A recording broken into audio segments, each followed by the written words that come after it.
The anatomy of Pakistan's 2022 floods. Pakistan just experienced one of the most devastating floods in its history.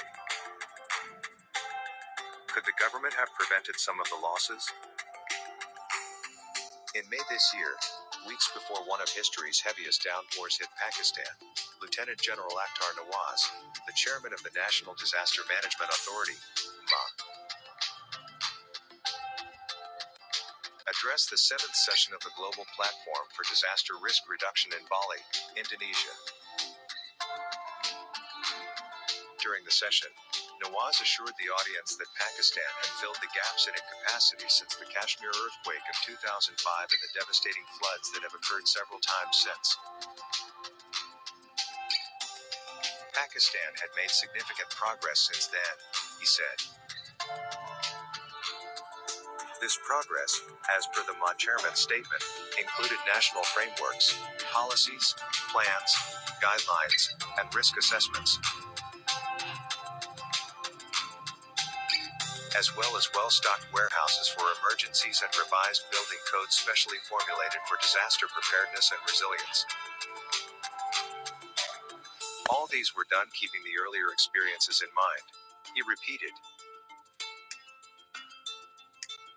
Yet, when rains in June to September began to inundate villages, logistically the country was hardly prepared. It took at least 2 months for Pakistan to accept the scale of the destruction and loss. Even still, in the aftermath of the disaster there was hardly any emphasis on the country's total lack of preparation. When the government issued an alert declaring this year's floods a national emergency, it was already too late. Millions had been affected. More than 1,000 people had already lost their lives.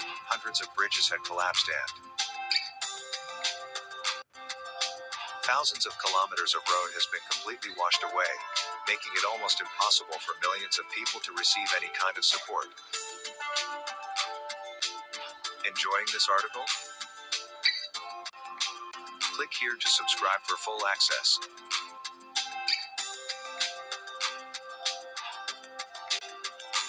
Initially, we hardly had access to the affected villages, but we somehow managed to reach to several villages where I met many families that had lost everything, said Hafsa Quadir Runja, a volunteer with the Wang organization.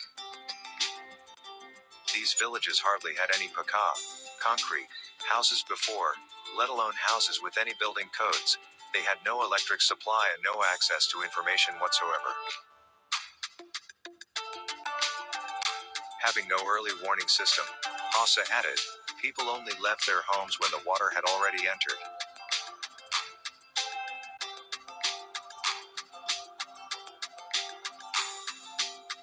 But they had nowhere to go and were left stranded under pouring down rain. The MA published its first report on the flooding in the last week. By then, many had already lost their lives. Hundreds of houses had been destroyed, and the collapse of several bridges had made it difficult to get to some of the most vulnerable villages across the country. And this was just the beginning of a massive wave of devastation.